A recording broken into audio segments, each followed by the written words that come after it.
Okay. So it's live now. It's going through the intro. It's counting down. Can you guys hear me? Yeah. Oh, thank you, Paul.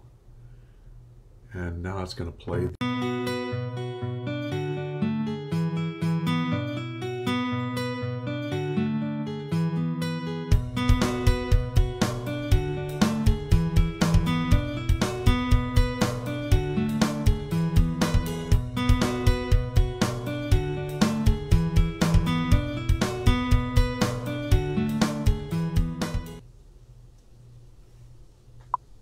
Hello there. Welcome. I'm Janice Fiamengo, and I'm joined, as always, by the outstanding Tom Golden of Men Are Good, and the superlative Paul Elam of paulelam.com. And this is regarding men, where we hold men in high regard. We're talking about a study that was done and has been reported, of course, on the question of whether female leaders are better than male leaders, and whether specifically female leaders have handled the COVID-19 pandemic more effectively than male leaders. Guess what? Guess what the two feminist scholars... I would never guess. Yeah, gee, I mean, they admit in this study that they don't really have all the data. This is very early days. It's extremely difficult to generalize from this very small sample that they have, because there are only 19, they claim, countries with female leaders that they can study out of, what was the total? I think it's 194 countries that data is available for. So that doesn't make a very good study, but they go ahead anyway. Do you think they would have gone ahead if the results had been that female leaders weren't more effective than male leaders, maybe even that there were serious problems in some of those countries led by women? I doubt they would have. But in this case, they have determined that indeed female leaders all across the board have done a much better job of shepherding their countries through the COVID-19 pandemic. And so this is news, despite whatever limitations there are that make it difficult to draw these kinds of conclusions that they're determined to draw. So we're going to talk a little bit about this study. It is called, if you want to look it up, we'll have a link to it. The name of the study was Leading the Fight Against the Pandemic, Does Gender Really Matter? And the two researchers who have worked on this study were named, two British researchers. They're named Supriya Garikapati, I'm sure I'm mispronouncing that, and Uma Kambampati. So these are two women of color, which makes them even doubly reliable and morally virtuous. And so we are not to question anything that they tell us in this study. So all the more empirical the study. Exactly. So they admit up front that the data is simply not comprehensive enough to draw firm conclusions, but they go ahead and draw some conclusions anyway. Exactly. And essentially, this is one of those studies where we're told over and over again by feminists that there are no differences between men and women. What are you talking about? Don't be biologically determinist. There are no differences. Men and women have the same qualities, or if they do have different qualities, well, those are completely socially produced in conditions of oppression and subjugation, and so they can't be relied upon in any kind of definitive way. But now suddenly, except in those cases when it is very useful to the feminist cause to say that women's qualities are different from men's qualities, suddenly now here we have a study saying that yes, women do have different leadership qualities. In this case, women are more empathetic and more risk averse. They care more about the life and health of their citizens. And that has shown itself during the pandemic. And supposedly these 19 countries led by women have done better. They locked down earlier during the pandemic. They saved lives. And that's the way it is. Now, I'll say one last thing about this study, and then we can get into talking about some of the strange or questionable aspects about it, because you can bet there are some. But they did admit in the study that it was rather difficult. There were only these 19 countries out of this very large number, 194, I think. So, what and how do we know that it is the fact of female leadership that has led to these countries having fewer deaths overall than others? Well, they admit that, yes, that's a problem. So what they did was they took each of the female-led countries and they compared it to I forget exactly the term they used, a comparator country anyway, that they said was a neighbor country. Yes, right. I think that was it. Right. A neighbor country that was similar, and they said there had to be 4 data points or characteristics that were similar. One was GDP. The other was population size, because obviously very large countries tend to have more problems with the virus. The third was urban density. And the fourth was, I'm blanking on the fourth. Now I wrote it down somewhere, but I'm not sure if I can, do you remember what the fourth was? What was it now? Oh, it was something obvious. I can't remember what it was. Oh, yes, I know it. Population over 65 years of age. That was the fourth. Okay. So they claim that they compared each of their countries to one of these neighbor countries that was similar in all these 4 areas, and that even doing that, which apparently controlled for the fact of the female leader, even when doing that, there was a clear distinction, and the female-led countries were much better. So, well, why don't we just make it a law that from now on, all countries must have female leaders? Yeah. People won't die. We can maybe death can be overcome altogether. That would help everybody. Probably can. Yeah, get those empathetic, risk-averse women working on things, and pretty soon death will die out, and we'll be on the road to utopia. That's it. What do you think? I think that's a great idea.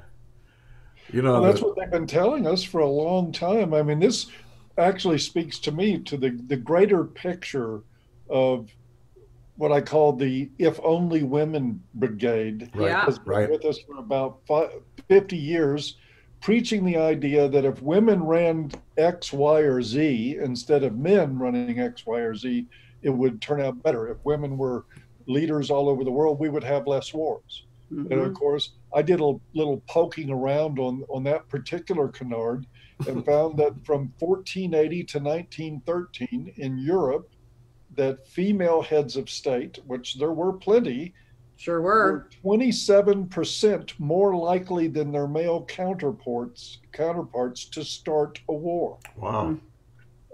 They also found that the attempt to expand territory was something that happened much more with female leaders than with male leaders. We'll provide a link to this, to all the research of this. Now, some of the research has a paywall behind it, but there's a very informative article on this topic that you can read. But they also found that married female heads of state were much more bellicose than kings. They were more provocative, more cocky. Single women, on the other hand, were not quite as bellicose and cocky as the married ones.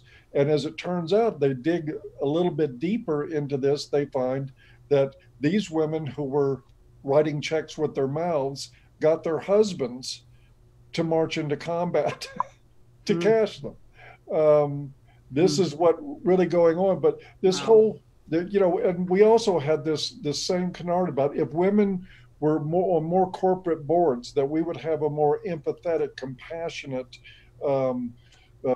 socially aware and compassionate corporate model for the world. And instead we got Leona Helmsley and Martha Stewart.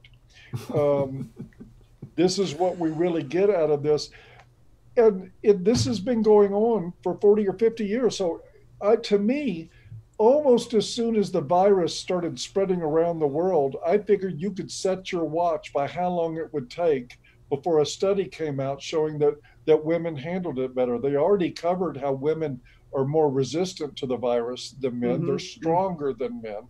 Um, they they talk about how women as healthcare workers are disproportionately affected more than men. The politicizing of this and for gender politics has been going all the way through. So now we have a study that says women heads of state protect their countries more than male heads of state. I'm sure it's true. We probably shouldn't be doing this discussion. As a matter of fact, it may be illegal to even question this. Yeah, I'm sure that's probably true. I'm sure that's probably true. You know, these studies really had some questionable tactics. And in fact, it's even more important to look at the massive amount of articles that came out in late April and early May on this topic. I mean, it was massive. If you Google search women leaders do better than men, COVID-19, you'll get page after page after page of these articles from every conceivable media source, whether it's the New York Times, the Washington Post, Forbes. I mean, all of them did something on this. It's incredible, really. I stopped counting it probably after 60 or 70 of them. But none of them really gave you any facts. You know, they just said, oh, women are more empathetic, women are more wonderful, and of course this wonderful effect has a wonderful effect on leadership, blah, blah, blah, blah. But they kind of left out some important little details. Like, number one, what country in the world has the largest per million death rate from COVID? That would be Belgium. Belgium. I was going to guess Belgium. 53 per million, and that's female run. And there's another woman in the top 20. I forget who it is, but it's like, no, they didn't say too much about Belgium, you know? Nope. Indeed. I mean, it's just, they tell you what they want to tell you. And that one of the articles, there's two scientific studies, actually. And one of the studies literally came out and said, well, it's not statistically significant, but we really think it's true. It's like, can you believe that? I mean, a scientific study saying it's not statistically significant. We found no statistical significance to this, but we really think it's probably right. You know, it's like, oh God, that's junior, that's middle school. That's just crazy, absolutely crazy. And what do we see? This is gynocentrism. This is gynocentrism. You know, women are wonderful, women are good no matter what, and we're going to push that narrative. Yeah. You know? Oh, yeah. And at the same time, we push the narrative that men are crap. Absolutely. Yeah. Men are killing their citizens because they don't give a damn. Yes. That's the implication throughout this particular study that I read by these two British researchers. And this was the most bizarre experience reading that study because they talk about these 19 countries that did so much better. And there is a mass of numbers and data. I couldn't read any of it, not being trained to understand. I mean, it's just, you turn some pages and there's all these figures and then there's a little bit of text saying, women, countries led by women did 3 times better, or the death rate was 6 times lower overall. I mean, there was all these really extraordinary claims being made. And yet, as you yourself pointed out first, Tom, which countries are these? I don't think the countries, unless I missed it, I don't think the countries are ever named. Exactly. So you can't check the data at all. And I looked up, on YouTube, I looked up, which countries are run by women, because I have to admit, I couldn't name very many that are run by women. And it came up with a different number. It wasn't 19. It was something like 25. So I don't know, and of course there's a difference. Some countries have a female president, but a male prime minister. And, so I don't know, which depends on which system you have, depending on who has more power and makes all the major decisions. Of course, health ministers and heads of provinces or territories or states also make significant decisions about policy around disease and pandemic. But we don't even know which these countries were. And I was thinking, I mean, the primary point that they made was how they had selected for these neighbor countries as kind of a control. We have no idea of knowing which Right. these neighbor countries Right. were and whether the selection they made actually made sense. It could make a huge difference if the neighbor country they selected was just slightly poorer and had slightly higher urban density in the cities, Or a all of higher that. elder population. Higher elder population, a less healthy population overall, more overweight people. I mean, there are all sorts of variables that could account for why one country does worse than another. And they never acknowledge any of that. We just have to take their word for it. So what kind of a study is it when they hit us with a barrage of numbers and tell us their conclusions, but it's impossible for us to check Yes. on whether the countries that they chose as their neighbor countries and the data that they provided, whether that actually made any sense or not. Wow. I mean, I find that shocking. Pretty skimpy. And there's another word for what they did with all the countries of the study.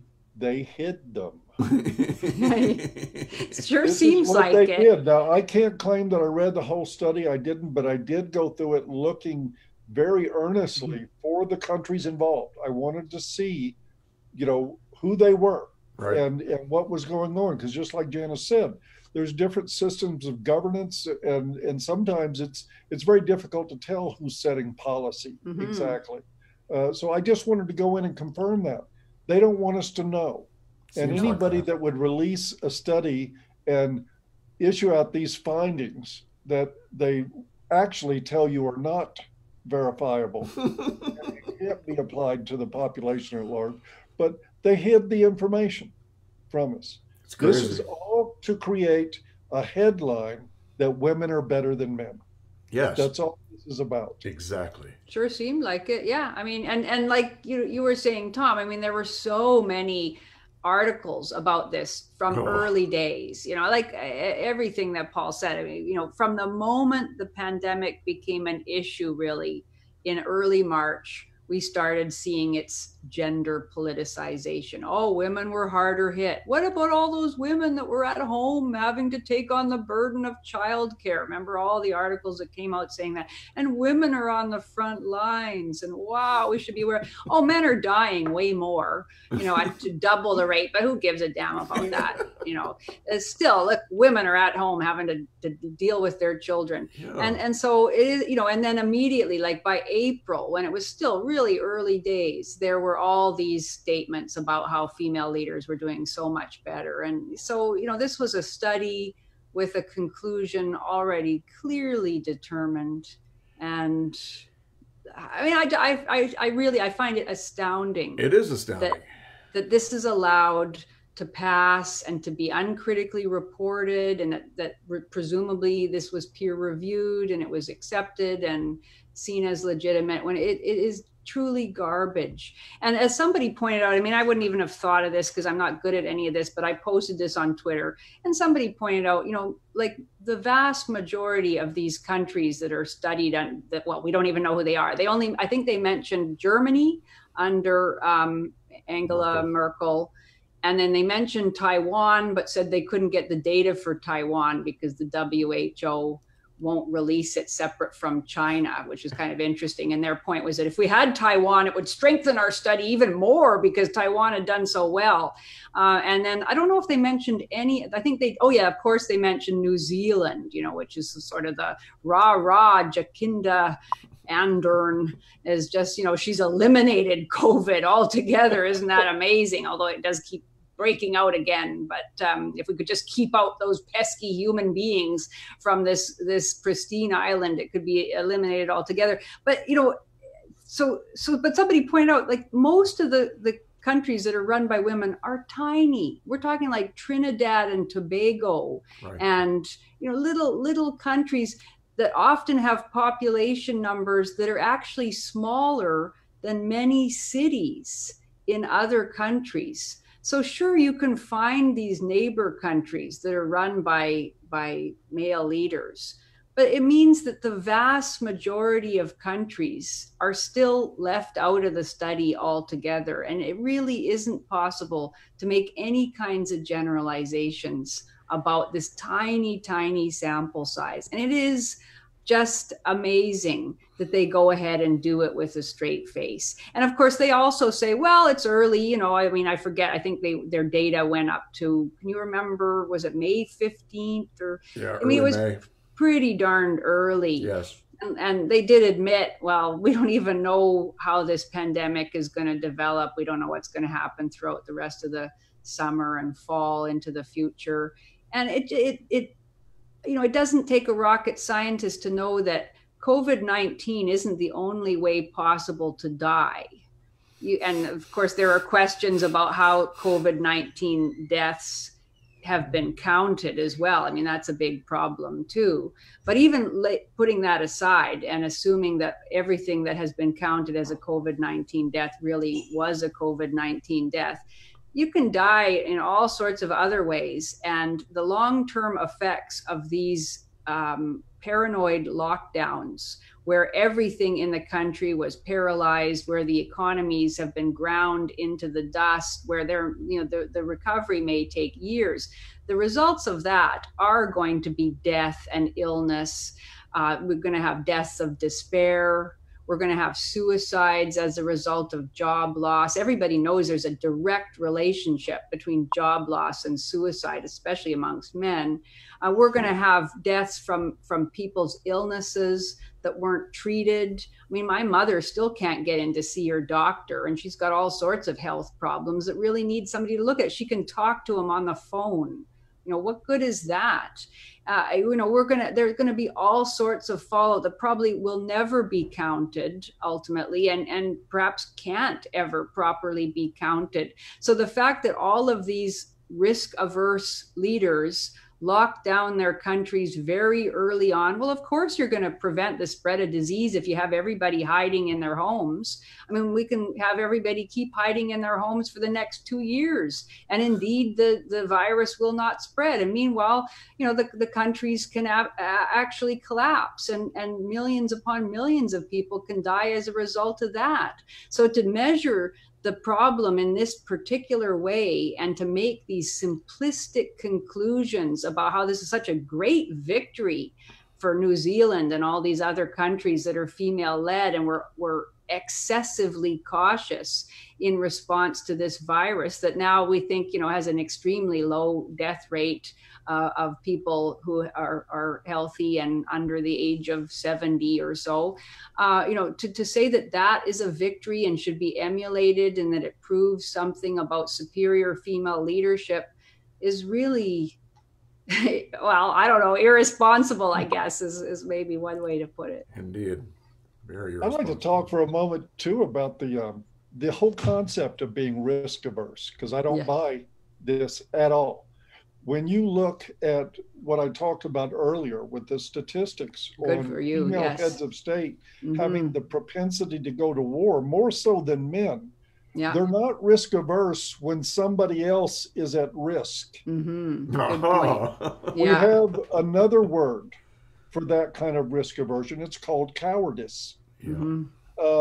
Warren Farrell researched this quite a bit. There were studies done in the Navy, and what they found, like when there was fires on ships, that men would go to ship doors with the wheels on them that have to turn when there's a fire on the other side, and would burn their fingers and hands brutally bad trying to open those doors to get their fellow sailors out of a fire.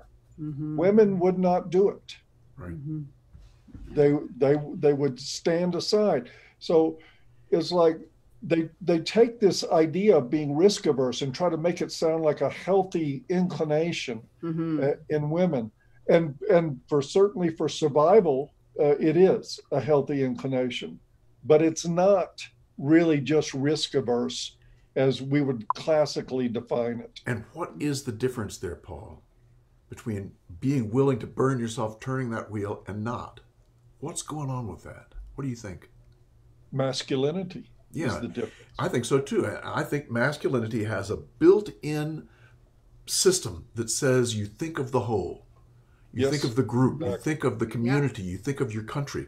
And I think that it's built into men. And men do that very, very well. And we screw up too, you know, but I think that's part of men that's important.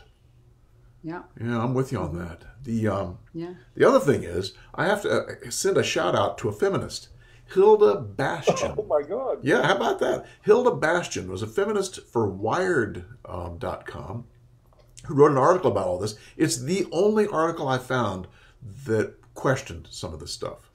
And she really questioned it. She said, no, I'm not buying this. I'm not buying this at all. She did her own little research, and she put in, you know, her numbers and added things all up. And she said, no, these numbers do not add up. And she didn't really tell you. Again? What's that? Her name again? I think it's Hilda Bastian. We'll leave a link for that article because it's fascinating to read. And bless her heart, I mean, she says, no, I don't buy this stuff. And what she didn't do was tell you what the exact numbers were, but I looked at what she did and added up all the numbers that she had. And it turns out the average country has 47 people who die from COVID per million. And with the female countries that she totaled up, the average was 55 people per million. So they were a little bit above average. And that's why she was saying, no, I don't buy this stuff. And she said, let's wait for better data before we make any decisions. So my hat's off to her for that. Hats off to her. And Hilda, the sisterhood is coming for you. Exactly. Yeah, look out, Hilda. You better look over your shoulder, my friend. That's an interesting point. Yeah. I did not read the comments in that article. I should go back and look at those because that would be interesting to see. That was sacrilege. Yes. Sure was. Yeah. I'm sure they tore her up from top to bottom. You know, not believing in women. It really is. Like I cannot.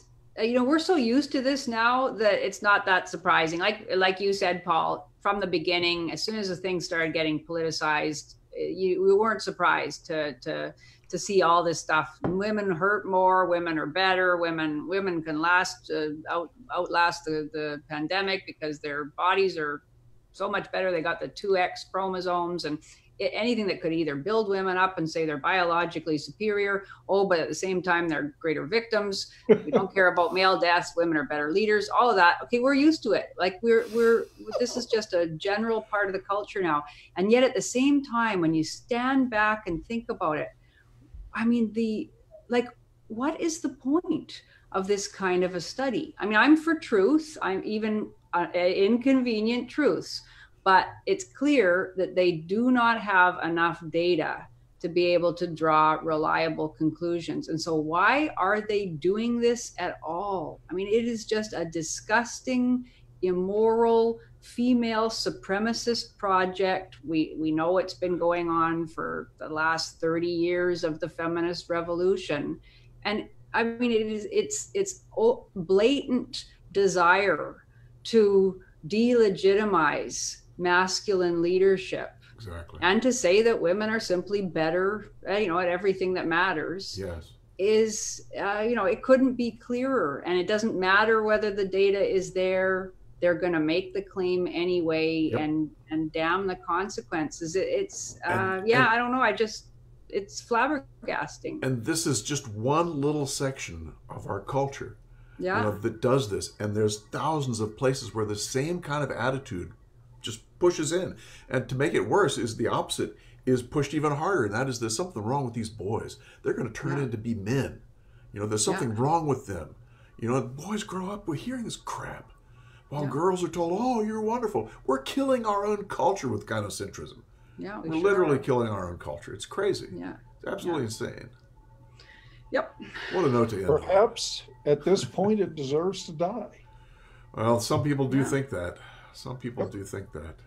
Yeah. Well, it certainly wants to die anyway. Yes. Yes. It's like in its very intent, I can tell you, as somebody who spent the last 10, 11 years screaming about this stuff out into the wilderness, I guarantee you the world is very intent on not letting anybody get in the way of society's ultimate self-destruction. Mm-hmm.